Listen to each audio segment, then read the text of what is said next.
Hello everyone, welcome back to अंसरकारी। Last lesson में हमने डिस्कस किया था कि किस प्रकार सूफी कवियों ने अवधी भाषा का इस्तेमाल किया और साहित्य निर्माण किया। उन्होंने लोक भाषा की मिठास को और जीवन लोक जीवन के शब्दों की सुंदरता का प्रयोग कर कर अवधि को एक बहुत ही चरम स्तर तक पहुंचा दिया। इसी प्रकार मध्यकालीन अवधि का विकास हुआ। इसी के साथ साथ अवधि में मध्यकालीन समय में दो काव्य धाराएं प्रस्तुत हुई, जिनमें से एक थी संत सूफी काव्य धारा, दूसरी थी राम भक्ति काव्य धारा। मध्यकाल में अवधि के काव्य रूप में विकसित होने के पीछे के क्या उल्लेख हो सकते हैं? प्रमुखतः 15वीं शताब्दी में विशिष्ट द्वैतावादी दर्शन आचार्य रामानुज के शिष्य शिष्य रामानंद ने रामवत संप्रदाय के प्रवर्तक थे, जिसके कारण उस आंदोलन का उत्तर भारत में गहरा प्रभाव पड़ा। और जहां एक तरफ कबीर निर्गुण कवि राम कथा प्रसंग करने लगे, वहीं दूसरी तरफ राम कथाएं राम काव्य धारा का भी चलन आरंभ हो गया। उसी के साथ साथ उसी समय में तुलसीदास जी ने रामचरितमानस का निर्माण किया। राम भक्ति काव्य धारा में अवधि का विकास, जब हम 1574 के आसपास का समय देखते हैं, वहां पर हमें पता चलता है कि गोस्वामी तुलसीदास जी ने रामचरितमानस की रचना आरंभ कर दी थी। उसी समय सूफी कवि मलिक मोहम्मद जैसी भी प्रसिद्ध हो चुके हैं। संभव है कि उनका प्रभाव तुलसीदास जी पर भी पड़ा होगा। राहुल जी का कहना है कि उस समय तुलसी जी के पास स्वयंभू की रामायण पमाऊ चरियू भी सामने रही होगी। प्रमुख आवास और कार्य क्षेत्र था उनका अवधि के आसपास का। यही कारण था तुलसी की आधार भाषा काव्य भाषा अवधि है। पर पर्याप्त मात्रा में भोजपुरी के प्रयोग भी मिले हुए हैं, जिसमें माहुर, फुर, अनभल, टाकना, उर, कुटिप कुटित, उपहास, सन, कराना जैसे प्रयोग मिलते हैं। सबसे बड़ी विशेषता यह है कि जो उसे सूफी कवियों की भाषा से अलग करती है कि तुलसीदास जी ने तत्सम शब्दों का प्रयोग प्रचुर मात्रा में किया है, जबकि सूफी कवि हमें तत्सम शब्द से परहेज करते हुए दिखते हैं, क्योंकि उन्हें संस्कृत का ज्ञान नहीं था। उस समय की अभ्रंश, पाली अभ्रंश और फारसी भाषा में प्रयुक्त होने वाले या बोले जाने वाले शब्दों का प्रयोग सूफी कवियों ने अपनी अपनी साहित्य रचनाओं में किया है। गोस्वामी जी ने ठेठ बोलचाली की अवधि का प्रयोग किया है। उसकी विशेषता तत्सम शब्दों के पुष्कलन प्रयोग में है। अवधि जी की सृजनात्मक संभावनाओं में अपरिमित वृद्धि करना है। गोस्वामी जी के 3 छोटे काव्य कृतियां हैं, जिसमें पार्वती मंगल, जानकी मंगल और रामलला नुचु पूर्वी अवधि में लिखा गया है। रामचरितमानस में अवधि के पूर्वी और पश्चिमी दोनों रूपों का मिश्रण है। पूर्वी और पश्चिमी, इसका अर्थ मुख्यतः भौगोलिक आधार पर होगा कि अवधि बोले जिस क्षेत्र में अवधि बोले जाती थी, उसी क्षेत्र के भूभाग में पूर्वी भाषा में पूर्वी क्षेत्र में बोले जाने वाली भाषाओं का असर अवधि पर दिखा होगा। इसी प्रकार पश्चिमी भाग में बोले जाने वाली भाषाओं का असर भी मुख्य रूप से अवधि पर दिखा होगा, या इन क्षेत्रों में बोले जाने वाले भाषाओं के कुछ शब्दों का प्रयोग तुलसीदास जी ने रामचरितमानस में किया होगा। इसलिए सामान्य घरेलू जन के संबंध प्रसंग आए हैं। वही ठेठ भाषा अवधि का उदाहरण है, जिसमें कैकई और मंथरा के संवाद को इन पंक्तियों में हम देख सकते हैं। तमहु पूछू मैं कहत डरेऊ, घरेऊ मोर घर फोरनाऊ, सजी पतित बहु विधि, गड़ी छोली अवध साढ़े साती तब बोली। इसमें हम देख सकते हैं कि कैकई और मंथरा के संवाद को दिखाया गया है, जिसमें ठेठ अवधि भाषा का प्रयोग किया गया है। जब हम केवट प्रसंग और वन जाते समय ग्रामवासियों का प्रसंग देखते हैं, तो वहां भी हमें ठेठ अवधि की मधुरता देखने के लिए मिलती है। लेकिन इस प्रकार के प्रयोग रामचरितमानस में बहुत कम दिखाई देते हैं। संस्कृत की कोमल कांत पदावली अवधि को समृद्ध बनाती है। संस्कृत के तत्सम शब्दों का प्रयोग तुलसीदास जी ने ऐसा का ऐसा ही अवधि में नहीं किया है, बल्कि उन्हीं शब्दों का अवधिकरण करके उन्होंने रामचरितमानस में उसका प्रयोग किया है, जिसके कारण एक अद्भुत सौंदर्य रामचरितमानस में प्रस्तुत हुआ है। जिनकी कुछ पंक्तियां हम देख सकते हैं कि मानस सली सुधी प्रतिपाली, जई की लवन पयोधी मराली, नव रसाल बन विहीनी विहिरे शीला, सोही की कोकिल विपिन करीला। गोस्वामी जी की एक विशेषता यह भी है कि वे तत्सम शब्दों को बिल्कुल तत्सम रूप में नहीं देने रहने देते। उनका उच्चारण अवधि रूप में कर लेते हैं। वैसा ही रूप उदाहरण के लिए हमें देखने के लिए मिलता है, जैसे उन्होंने वन, विरहनशीला, वन विरहनशीला और विपिन वन का बन हो गया, यहाँ वै बै में परिवर्तित होगा। व्रहनशीला का व्रहनशीला हो गया, यहाँ वै बै में, णै नै में, शय शय में परिवर्तित हो गया, जो कि संस्कृत के तत्सम शब्दों का अवधिकरण है, या उनके उच्चारण में अवधि भाषा का या उच्चारण में परिवर्तन आ जाता है, जिसके कारण करुणा गुण करना, करुणा का करुणा हो गया, नए नए में परिवर्तन हो गया, गुण का गुण हो गया, और में बदल जाता है। इसी प्रकार के और उदाहरण में हंस गामिनी अमृता वतक पर्णशाला में देखने के लिए मिलते हैं। हंस गामिनी का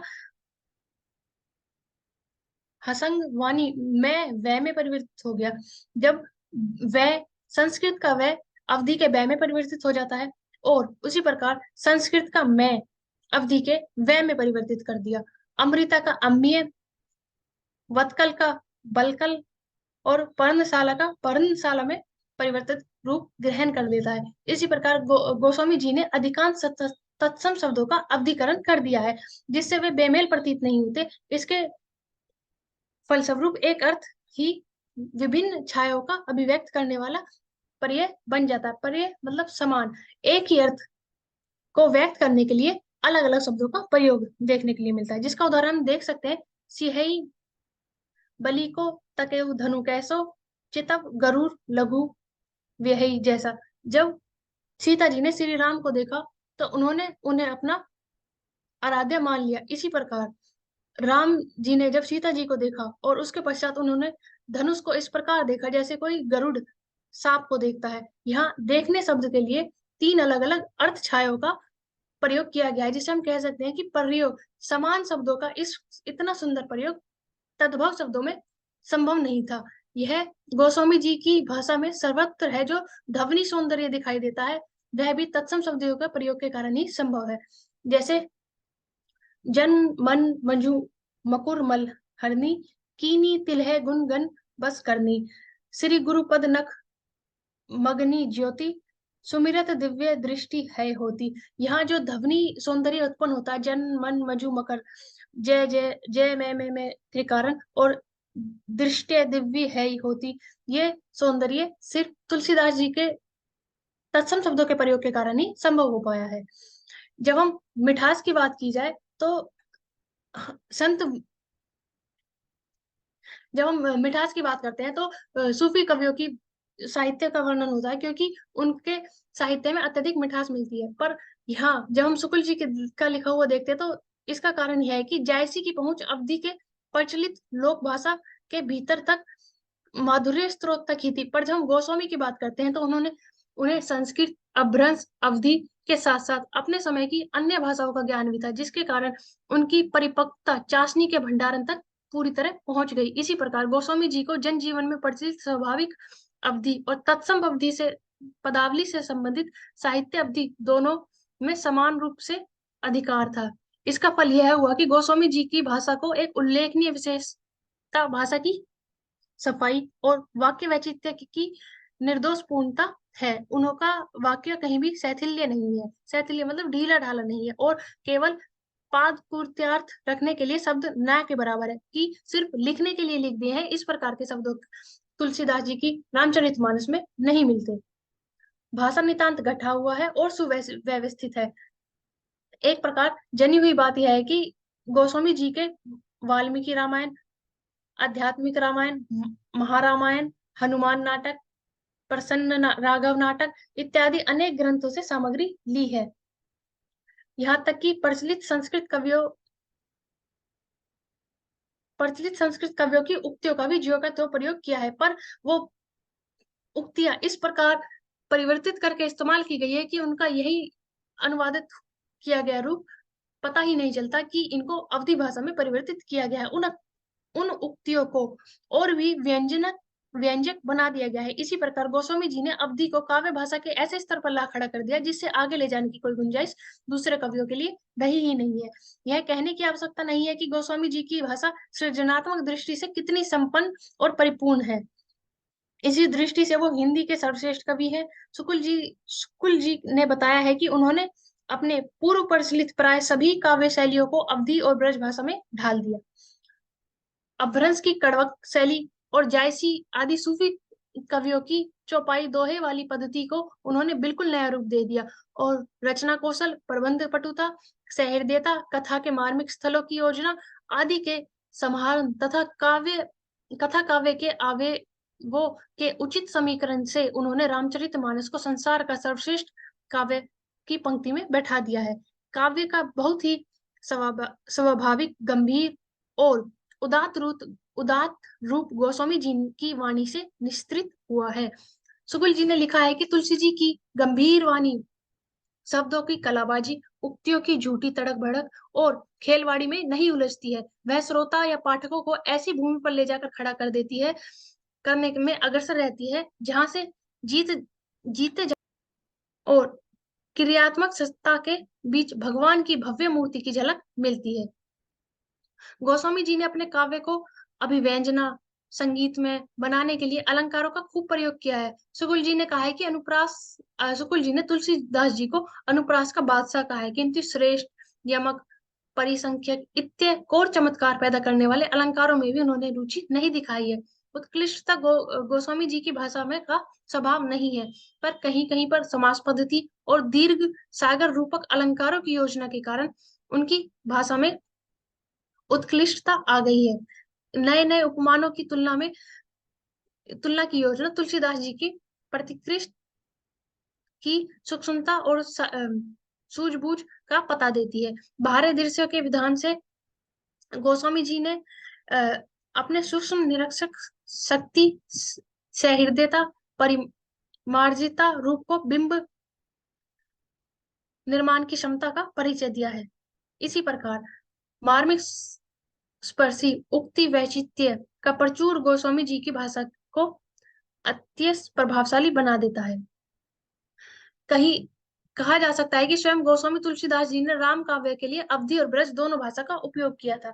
गोस्वामी जी के समकालीन स्वामी अग्रदास और नाभादास जी ने भी ब्रज भाषा में ही रामचरित्र विषयक पद लिखे हैं, पर नाभाजी की का जो एक अष्ट रामचरित्र मानस की शैली है, उसके दोहे चौपाई में भी मिलते हैं। उदाहरण के लिए हम कह सकते हैं कि सुदिस नगर सरुज सरी पावे, मन्य तीर्थ परम सुहावे। गोस्वामी जी के ही समय में प्राणचंद्र चौहान ने अवधी भाषा में रामायण महानाटक की रचना की। इसकी भाषा भी अवधी थी। इसका उल्लेख विशेषता नहीं है। इसके बाद भी रामचरित्र पर आधारित जो रचनाएं हुई उनकी भाषा प्राय ब्रज थी। उन पर राम कृष्ण का प्रभाव अधिक कृष्ण लीला का प्रभाव अधिक था। वस्तुतः रामचरित्र मानसी अवधि का चरम स्तर है। गोस्वामी जी के द्वारा अवधी भाषा का प्रयोग करने के कारण और तत्सम शब्दों का अवधिकरण करने के बाद अन्य आसपास की भाषाओं का और जनमानस द्वारा प्रयोग किए गए शब्दों का प्रयोग के कारण अवधि एक क्षेत्र तक सीमित न रहकर पूरे विश्व स्तर पर रामचरितमानस ने जागरूकता फैलाई। जिस प्रकार हम देखते हैं कि सूफी कवियों की कविता एक अवधि क्षेत्र तक बंधी रह गई, लेकिन रामचरितमानस की भाव क्षेत्र बहुत विस्तृत हो गया, बल्कि पद्मावत आदि सूफी कवियों के सीमित प्रचार और उनका ठेठ अवधि तक सीमित भाषा के कारण रहा, जबकि रामचरितमानस समस्त हिंदी क्षेत्र में और उसके बाहर भी लोकप्रियता प्राप्त करने में समर्थ रहा। जब हम कह सकते हैं कि अवधि की कुछ विशेषताएं रही होगी, वह क्या हो सकती है?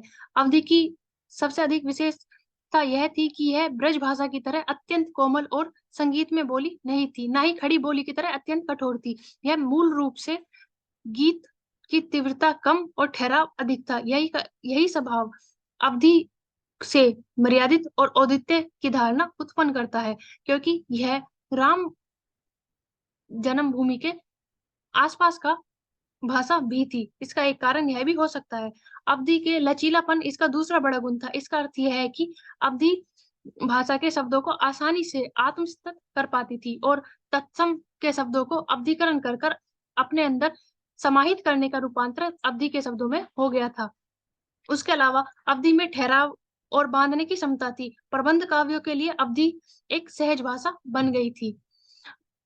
अवधि और ब्रज भाषा से काफी मिलती जुलती थी, जिसके परिणाम स्वरूप ब्रजमंडल में यह बोधगम्य में है कि इसे भोजपुरी के अत्यंत निकट होने का भी लाभ मिला। भोजपुरी हिंदी में सर्वाधिक जनसंख्या द्वारा प्रयुक्त की जाने वाली भाषाएं हैं। पर इसी के साथ साथ हम देखते हैं, जब 19वीं शताब्दी के आसपास ब्रज भाषा बहुत ही का प्रचार हुआ और अवधि में थोड़ा ठहराव है। इसके क्या कारण हो सकते हैं? अवधि की गंभीरता और मर्यादा और औदित्य के कारण इसमें मनोरंजन, चंचल मनोवृत्ति पर आवेग के साथ साथ व्यक्त नहीं कर पाती थी। यही कारण था कि अवधि में न तो ब्रज जैसे श्रृंगार काव्य की रचना हुई, ना ही वात्सल्य मोहग्रामी चित्रों की रचना की जा सकी।